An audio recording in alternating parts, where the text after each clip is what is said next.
Okay, hi everyone. Let's go ahead and get started. Go ahead and take your seats. All right.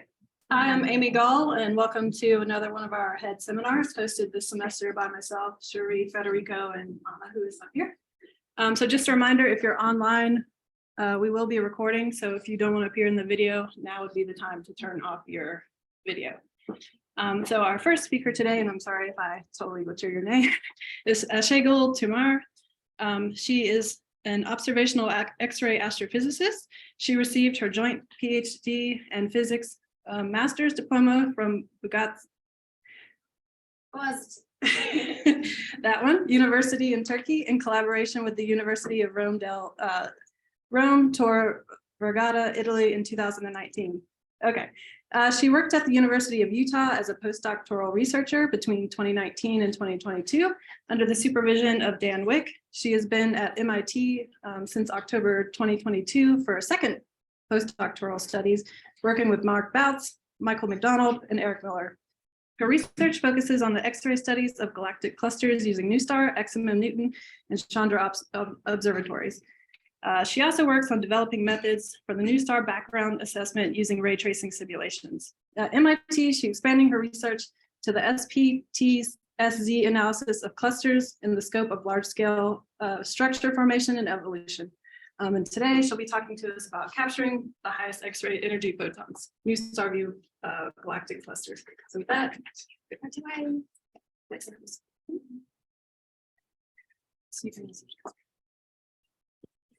Is it? Okay. Yeah, it was like a presentation on its own. Thank you very much, Amy. Sorry for that. Hello, thank you very much for inviting me today. I'm really excited to be here. Today, I will talk about our work on high energy studies of galaxy clusters.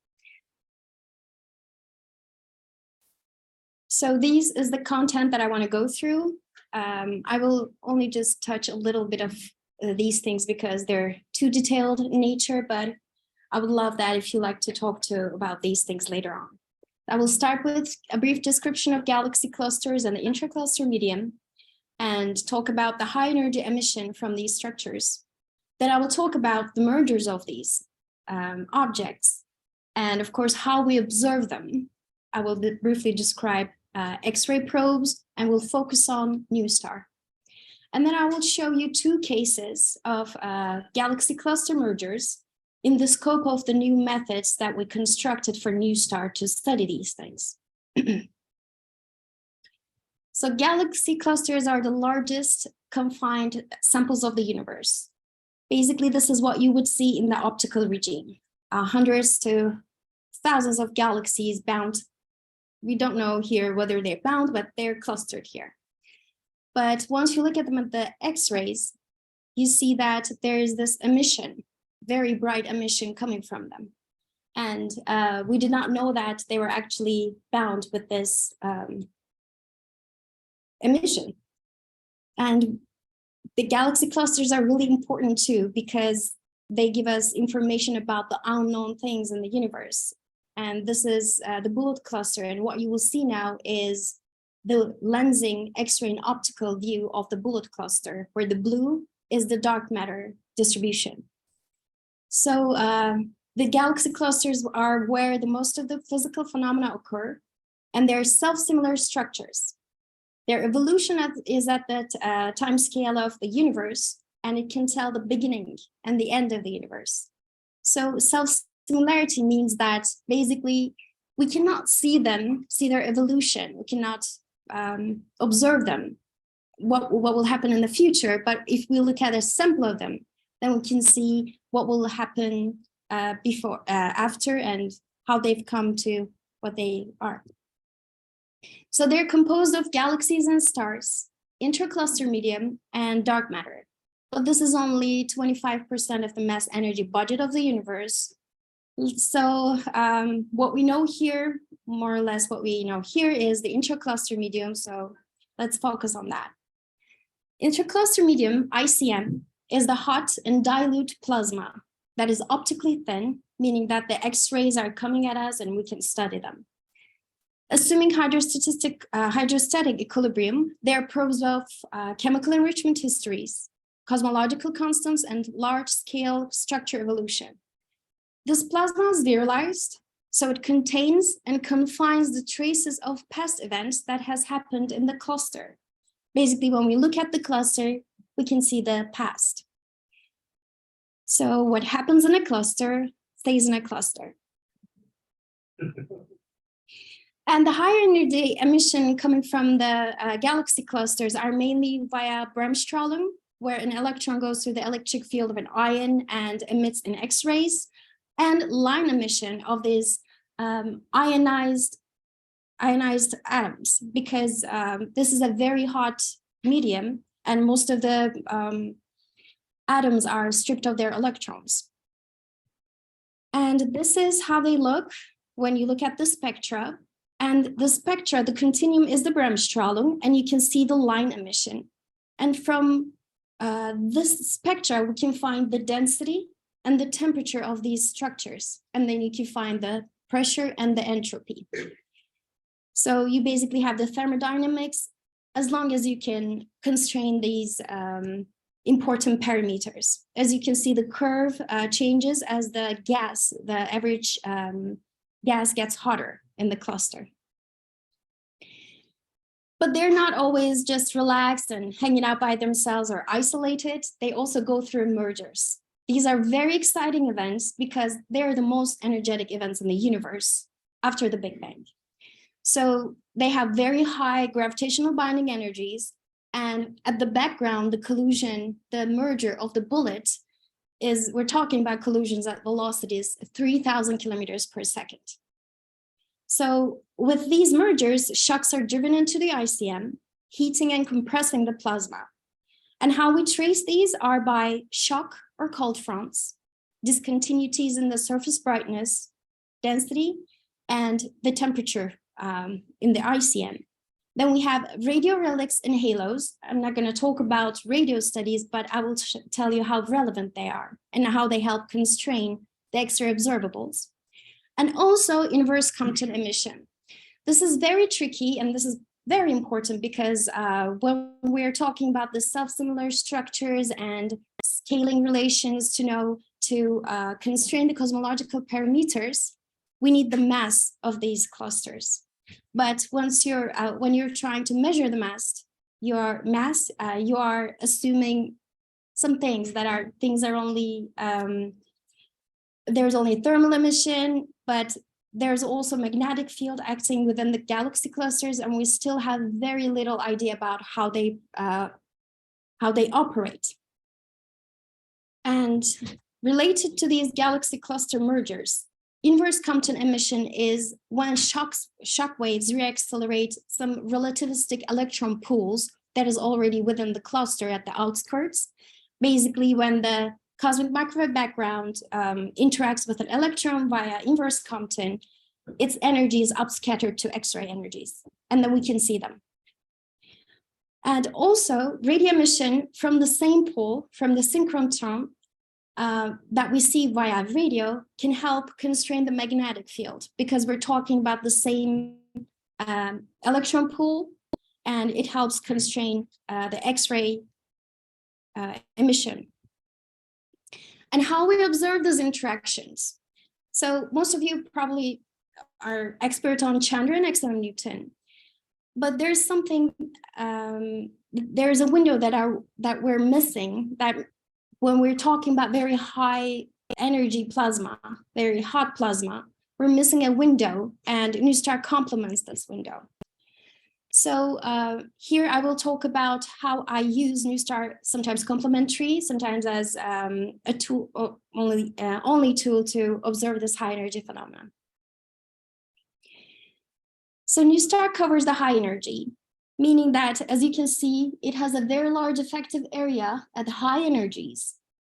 Basically, when you want to see a higher temperature, let's say 8, even a higher kV temperature, and you see the dashed line is the inverse Compton, you can only see that difference. You can only tell the models apart if you're seeing higher in the X-ray energy band.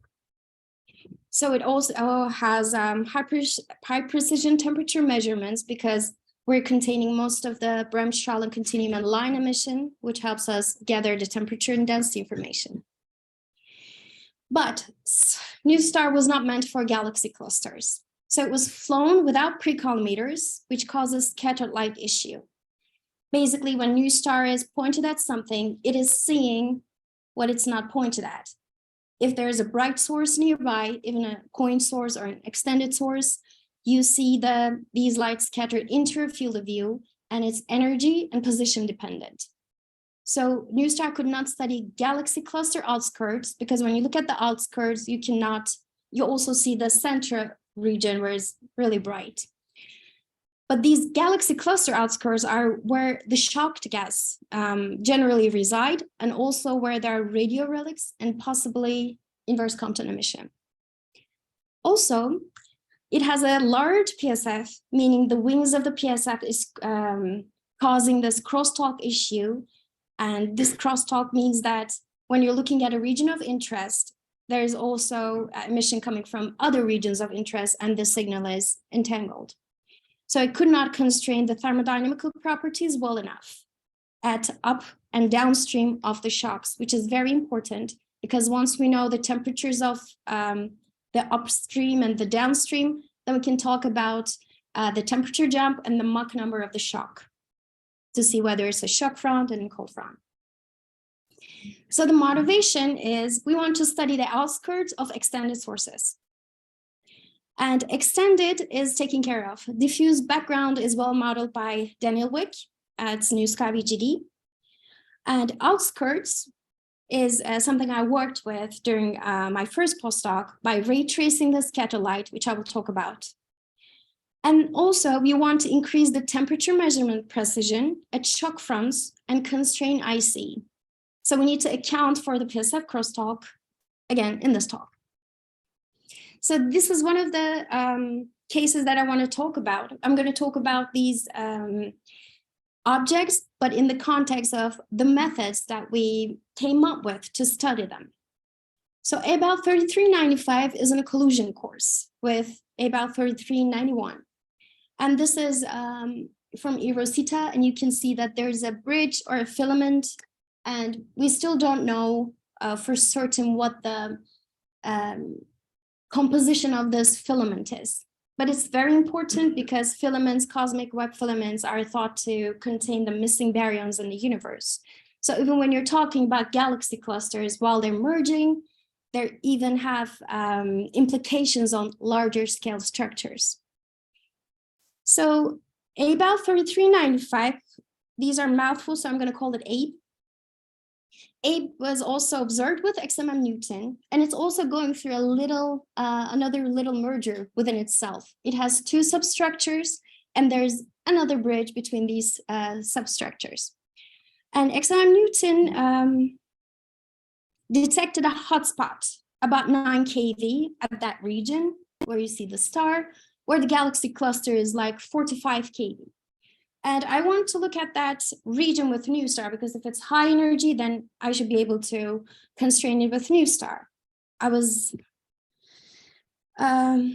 just fresh out of PhD, and we proposed an observation, and this is what we got. So I understood that I saw the tail of these substructures, but I did not know what I was looking at. And basically what I was looking at was mostly scattered light. So the scattered light is, like I say, photons outside the field of view, ending up inside the field of view. And on the right panel on the left, you see the scattered light, and on the right, you see the focused light, the ICM. So we came up with a method which took 2 years of my career, but we basically fed in a temperature map and the photon distribution from XMM Newton to a ray tracing simulation. And then we came up with methods to actually use scattered light, scattered photons as a background. The upper curves is the region, you are looking at the spectra of different regions. The upper curves are the observed, the focused light, and the lower curves, both blue and orange, are the scatter light. So some regions, they're important, some they're not. And these are the spectral fit results, but maybe we need to map it and see whether we can see a hotspot or not. And these are the regions, and the central region is basically where XR Newton saw a hotspot, which we did not see. Also the upper regions where we expected some maybe shock heated gas, maybe there is an interaction between the bridge and the cluster, but we did not see it. And no hotspots were found, so it was probably a signal to noise or background assessment issue with XMM. And the temperature results from the NuSTAR data are in agreement with those from XMM Newton and from joint NuSTAR and XMM Newton analysis for region with 25% scattered light contamination, meaning that the method is very promising. So this interface also with the cluster and the bridge or the filament has low temperature, high density, and low entropy. Thus, we suggested that the gas is cooling, being enhanced by the turbulent or tidal weather driven during the early stage of a merger. Basically, the ICM probably is starting to connect with the other cluster. So now NuSTAR can study properties of the outskirts of galaxy clusters where traces of high energy phenomena reside. Now I will move on to the other case and the other method. And this is ClO217 plus 70, which is going on a violent merger. And let's call it colon because it's, again, a mouthful. You're looking at the low-far image of this merger. You're seeing the largest relics and probably the most extended radio halo for a galaxy cluster. So giant radio halo means there probably a turbulence after merger event, and relics extended, these arcs, what we call, are caused by shock wave propagation. Again, when these shocked gas is accelerating these electrons that we talked about, and they're gyrating around the magnetic field, and we have the synchrotron emission. And Chandra looked at this cluster and found surface brightness jumps, which can be sign for a cold front or a shock front. Shock front is where you have the temperature, both have temperature jumps, but in the reverse direction, but they both they mean different things. If it's a shock front, it means that we're seeing a shock propagating. And if it's a cold front, it's probably a cooler gas, central cooler gas that is sloshing. So Chandra could not find it because the cluster is hot and Chandra does not have the bandpass to constrain the temperatures inside and outside of the shock. So NuSTAR can. And so we proposed to see it with the NuSTAR, and this is what we got. And we also see prominent X-ray emission at hard X-rays. Hard X-rays in this context is 10 to 20 keV, because when you talk about Chandras or XMM, it's 3 to 7 keV, but we're going way above that. And also NuSTAR operates between 3 to 79 keV, but you will see everything up to 20 keV in the cluster context, because after that we have a lot of background and the ICM emission is below that. So we need to measure temperatures at upstream and downstream of these shocks, surface brightness edges, to confirm shock or cold fronts. But there's also the issue that I talked about, that is the PSF, the crosstalk. So even single bright sources in the NuSTAR field of view cause scattered photons due to the large slightly energy independent PSF. This results in a cross-contamination, namely crosstalk, of multiple emission sources in the regions of interest. So this is how the new CrossRF code works that Denwick wrote.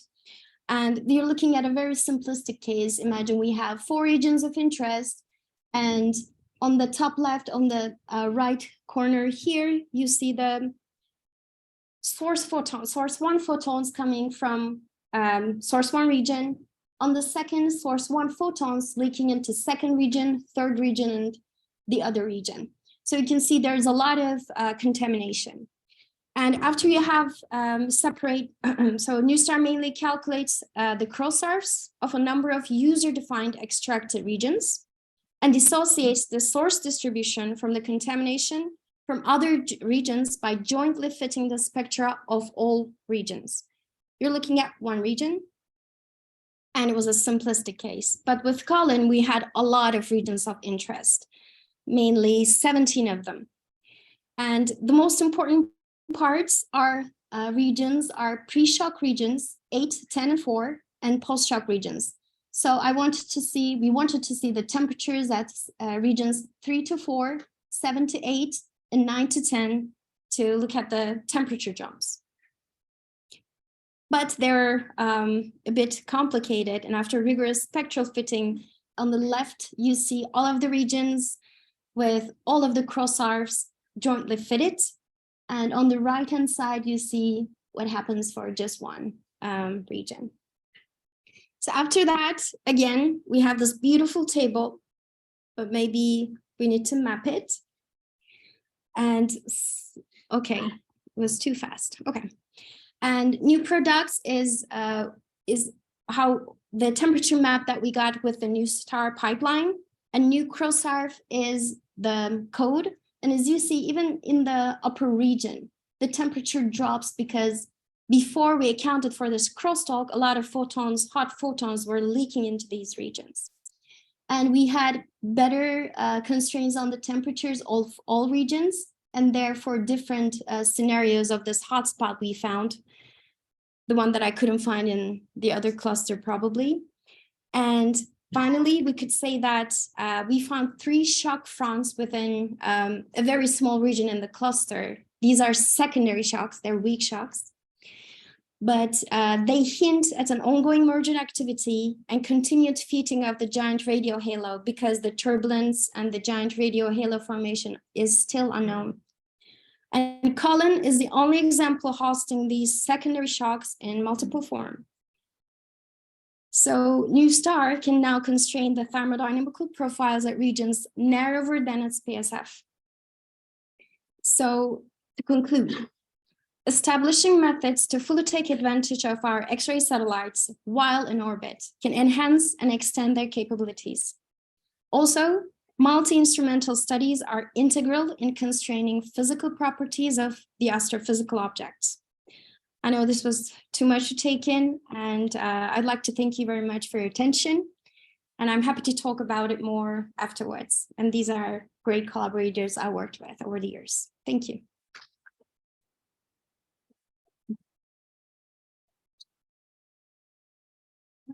What's the time? To some questions?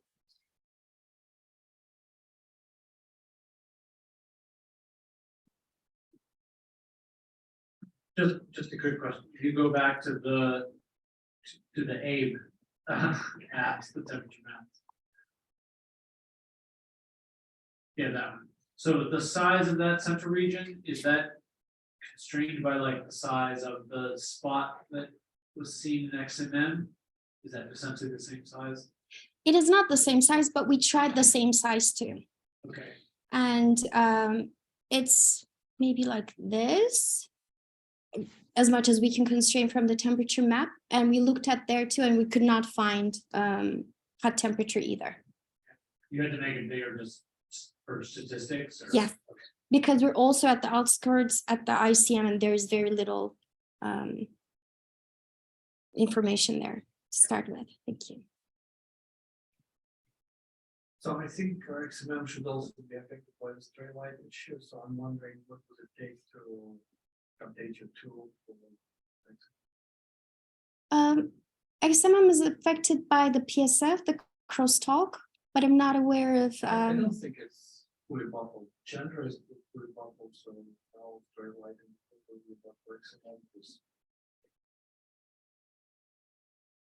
I was not aware, but maybe another postdoc can handle that.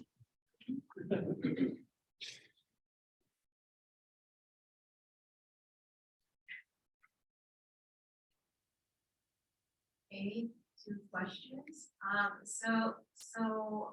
The selection of your regions will affect the final result that you get. In what sense? To see whether there was a hotspot or not, or for the scattered light? for this schedule? Yes. So this is not like the new cross-star code download. It is for the whole field of view, and then you can decide whatever regions you select, and you can study the PSF crosstalk there. But for this method, it is very difficult to map the scatter light because it depends on the input energy and where you're looking at, how far you're away from that source. So basically, the only thing we can do is to simulate it and then decide on the regions, then model the scatter light. But it would be, ideally, we were going to combine it with the PSF, this crosstalk code, so that once we run this simulation, depending on whatever regions you want to have, you could have changed it. But with this one, you need to select the region and then look at the background component, that is the scatter light. Does that answer? Yeah. No. And another question, you said you detected 3 shocks. Shocks in color. Sorry, shocks or, Shock fronts. and what did you derive the number there? Yes, they are, they're between 1.2 to 1.5, very weak shocks. But the strange thing is that we usually do not see these so close to the central region. We see them only when they're growing and propagating outside the ICM, and then ICM emission drops so that they're very observable. Yeah. Okay. Just a statement, not really a question, but I think that the technique with the ability to be able to understand the effects of PSF is going to be of great interest to humans for prison launches. So your skills and your knowledge likely to be of great interest in what people think. Probably starting in August for prison launches. You know, it's a 36 pixel detector Magnetar resolution with 1 arc-minute PSF. So it's going to be very complex. I think this is going to be central to basically any analysis that doesn't. Just a statement. You may be acquiring a lot of professional colleagues in the very near future. Thank you.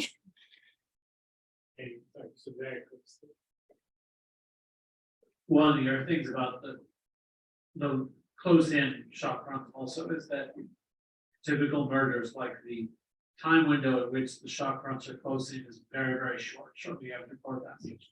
So you have to be lucky to catch something like this. I agree with your point about visibility, but I also think that That's you just happen correct. to catch something shortly after core passage.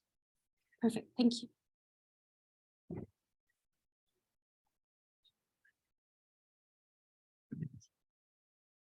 No questions on this. All right, that will thank you again.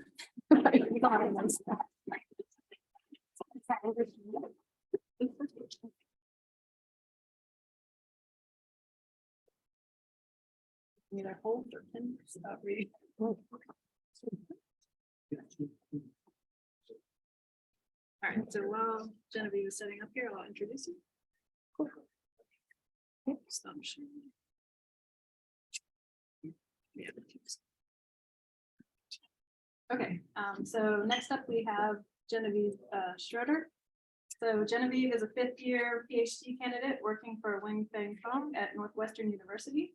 Her primary research focus is the radio follow-up of gamma ray bursts, using these observations to model the afterglows of these bursts, as well as the search for and place constraints on the presence of magnetars from the merger of neutron stars. So with that, it looks like we're set up. Go ahead and take it away. Cool, thank you. Thanks for the opportunity to talk here. And yeah, today I will be telling you about searching for magnetar emission following binary neutron star mergers.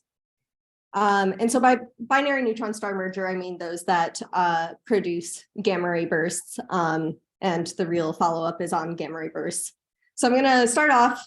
A gamma ray burst is a burst of gamma rays, just to make sure that we're all clear on that. And at least some gamma ray bursts are produced by binary neutron star mergers. I used to say short gamma ray bursts, so those that last less than 2 seconds are produced by binary neutron star mergers, but there was a recent GRB that had a duration of 10 to 50 seconds, depending on if you count the extended emission part. That has clearly come from some type of compact object merger. We're not entirely clear if it's from a binary neutron star merger, but it definitely makes everything a little bit more fuzzy when we start distinguishing between the like short and long populations of GRBs. So in addition to this GRB, a binary neutron star merger is going to produce some type of merger remnant. And that remnant can either be another neutron star that is either temporarily or indefinitely stable against collapse, or it will produce just directly a black hole. And this merger remnant is highly dependent on the masses of the two neutron stars that merge, and therefore the mass of the merger remnant, as well as the maximum mass of a non-rotating neutron star, which is known as the Tolman-Oppenheimer-Volkoff mass, or MTOV. And so if the two stars that merge are much larger than this MTOV limit, then you're probably just going to produce a black hole. But if that merger remnant is close to this MTOV or a little bit less, then you could produce a temporarily or indefinitely stable neutron star. In addition to a merger remnant and a GRB, the binary neutron star merger will produce a kilonova, which is an ejection of massive particles that will radioactively decay. And it will also produce a synchrotron afterglow, which you can observe from the X-rays to the radio. Now let's assume that the merger remnant is some type of neutron star, either indefinitely or temporarily stable. A regular neutron star already has a really high magnetic field of like 10 to the 13 Gauss. So you can imagine if you smash two of them together, you could get an even higher magnetic field, like 10 to the 15 Gauss. And this is what we would consider a magnetar, which is just a highly magnetized neutron star. Now, this magnetar is going to spin down very quickly due to processes like magnetic braking, but that energy has to go somewhere. So it will be deposited into the kilonova ejecta, which then energizes the kilonova ejecta. And the energies that we assume is maybe 10 to the 52 to 10 to the 53 ergs of energy deposited. This energized kilonova is going to produce synchrotron radiation, and that radiation will be observable on the order of years after the burst and merger at radio frequencies. So this is exactly what we're looking for. So what's been done before? There's been quite a few studies looking for this type of emission. Wenfei Fong led a study in 2016 where she followed up 9 short GRBs and detected nothing. And then Close et al. In 2019 followed up a bunch more. They unfortunately detected nothing. And these two major studies had different focuses. For Wenfei, it was short GRBs with unusual X-ray afterglows. So these unusual afterglows might have plateaus or extended emissions. And these were signatures that had been previously determined to maybe indicate a magnetar was born. And then the Close et al. Paper was actually focusing on short GRBs within star forming hosts, where the magnetar emission part was like secondary interest. So they didn't really have a clear choice on what they were looking at in that case. So that brings me to my study. We decided to look at more short GRBs, but this time we wanted to look at them at a low redshift, so less than 0.5. And so we presented 9 new radio observations of short GRBs with the Very Large Array at 6 gigahertz. And we looked at them between 2 and 14 years after their burst and merger, but even with very deep observations, we still detected nothing. And again, since these were such nearby bursts, we were more likely to detect this emission because the emission would be brighter than if it was farther away. So those bursts can be seen as these purple triangles. And in order to further build up our sample, we collected 18 other observations from the literature. That's what you saw on the previous slide. But we also incorporated new light curve modeling, which properly incorporates relativistic effects. On the last slide, you saw all of those light curves were just kind of pointy looking triangles. Well, our light curves are more rounded, they're more realistic with actual, with all of the physics involved. So we can place stronger constraints on to this type of emission. And so here you're also seeing these light curves for 4 different scenarios. We have a low kilonova ejecta mass of 0.03 solar masses. This is what we would consider about a typical kilonova would produce. And then we also have a maximum kilonova ejecta mass of about 0.1 solar masses. And then we also have 2 different energy scenarios. So ejecta energies of 10 to the 52 ergs, which is if you had a temporarily stable magnetar that at least lasted for a few tenths of a second, that's the amount of energy we would expect it to deposit.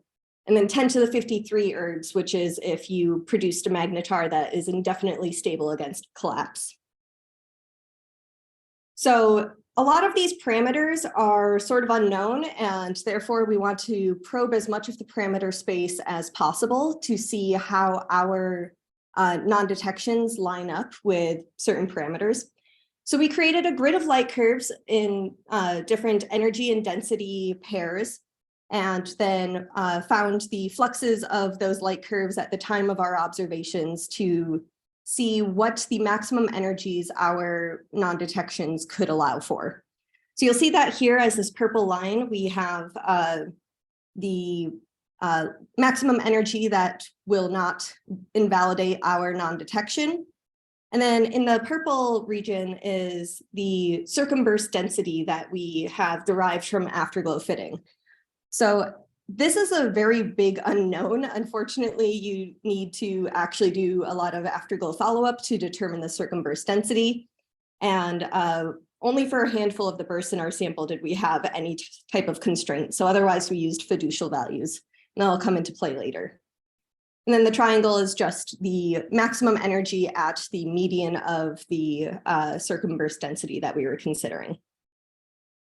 So we can then take these energy density parameter spaces and turn them into energy PDFs and CDFs to see the maximum energies that are allowed for the full sample. And we plotted those for both with and without a density prior, because again, only about 1/3 of our sample had any type of good density constraint. And you'll see that this is also plotted on top of a bimodal distribution. This is the expected energy distribution for a binary neutron star merger. So on the left, you have the lower energies of about 10 to the 50.5 ergs. This is if you have a binary neutron star merger that collapses directly into a black hole, you just get this unboosted kilonova, so regular kilonova energies. And then on the right-hand side, you have ejecta energies of about 10 to 52.5 ergs. This is if you were able to produce a temporarily or indefinitely stable magnetar and how much energy we expect to be deposited. And these lines are all colored by different MTOV values. So a higher MTOV allows for you to have a higher chance of producing a magnetar remnant that is below that threshold. And therefore, you're more likely to have this higher ejecta energy.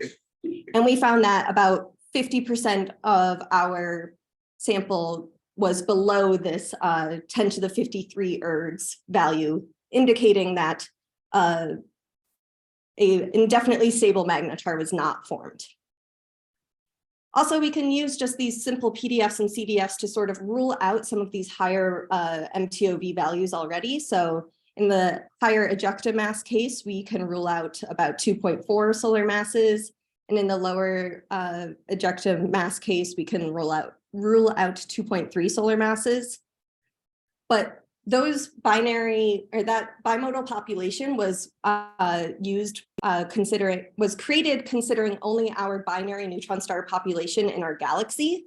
And that seemed to work out pretty well because GW 170817 was well in line with those masses.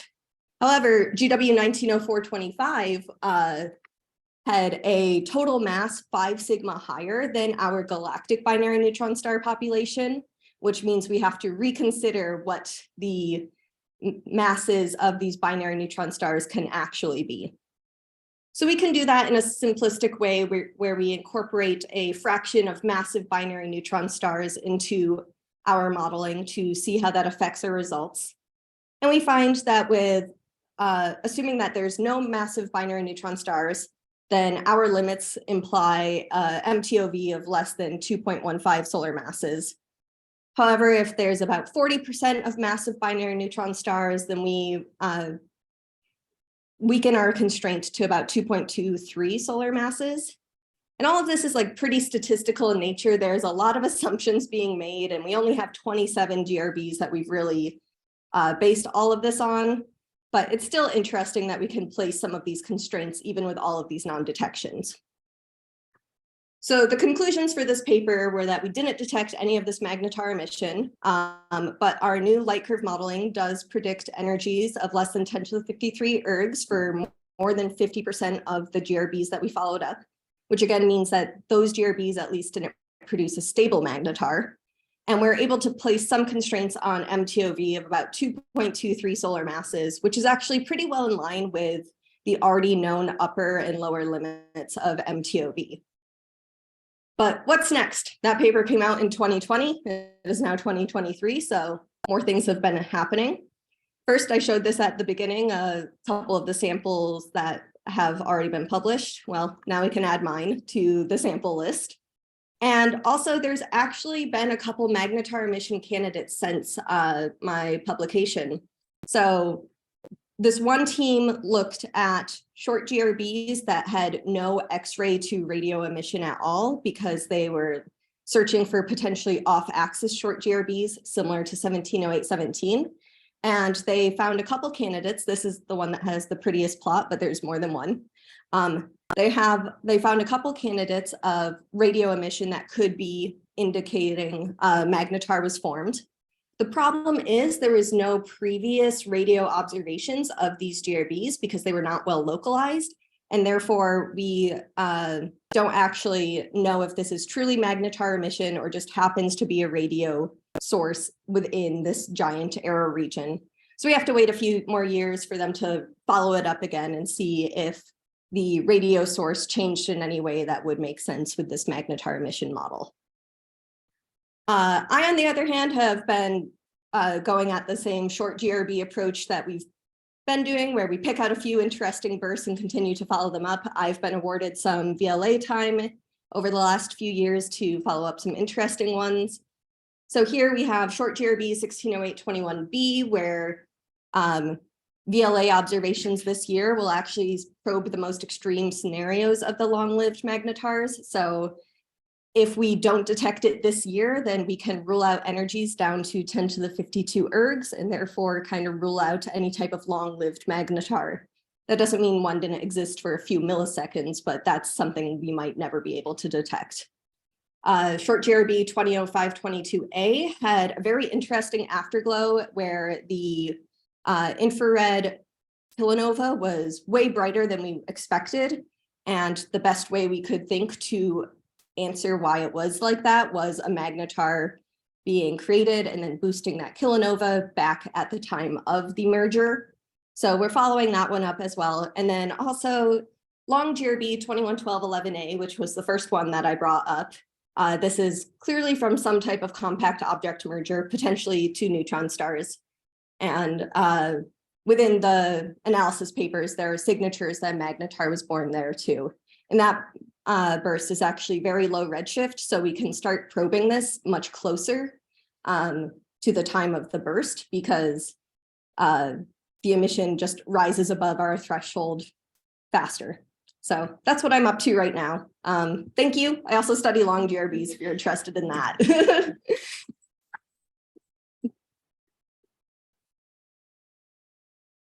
Questions?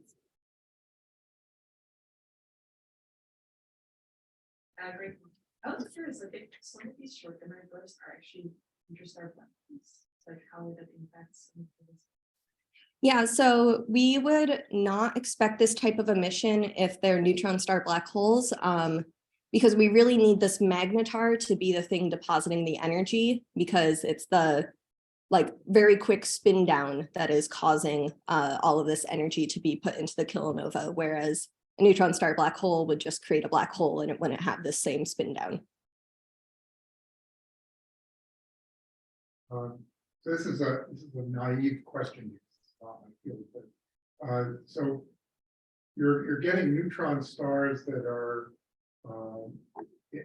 in excess of 2 solar masses, and being an old guy, I tend to think of the Chandrasekhar, which is quite a bit less than that. So can you just give us a short explanation of what's going on there? I'm sorry, could you like explain that question a little bit more? Oh, it's just, back in the day, the most massive neutron star was 1.4 solar masses. Or something.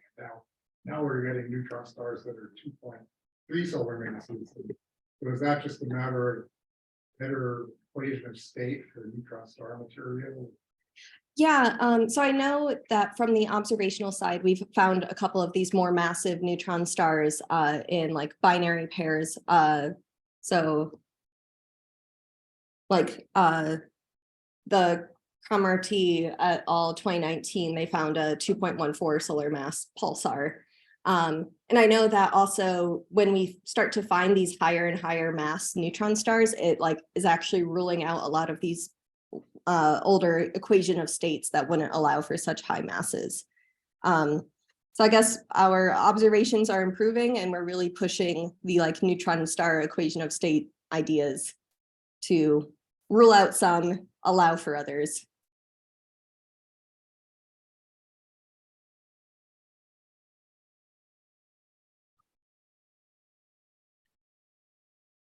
So you mentioned that when 2 neutron star merges, the magnetic field increases the level of magnetism.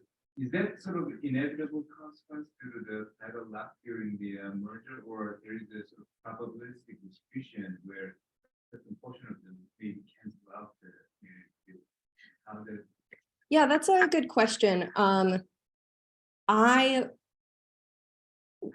This is speculation at best, but I would assume if like the binary neutron star pair was like created in situ, like they like were created together, then they probably have aligned magnetic fields in at least some respect.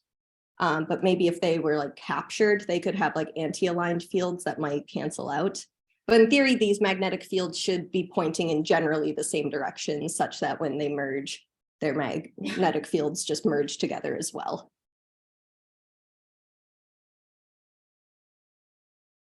So apologies if you said this, but you say there's no detection of magnetar emission. How deep are we looking? And is this something that you think that if we gave you 2 weeks of VLA time, like it would be very easy to detect? And I guess a follow-up on that one, what's the best way to identify the candidate to do 2 weeks of VLA back?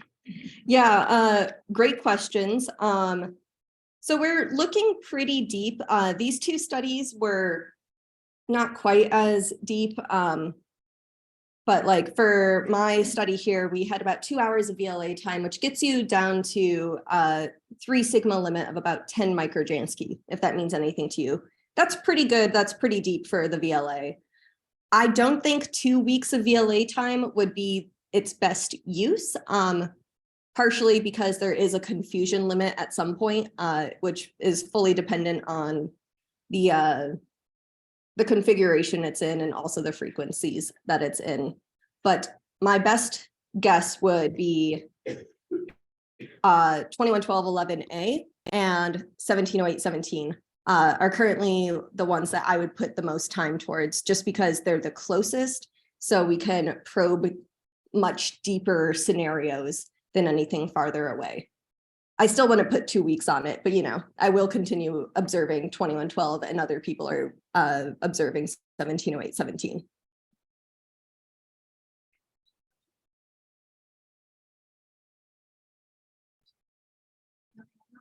All right, well, thank Genevieve again. Thank you.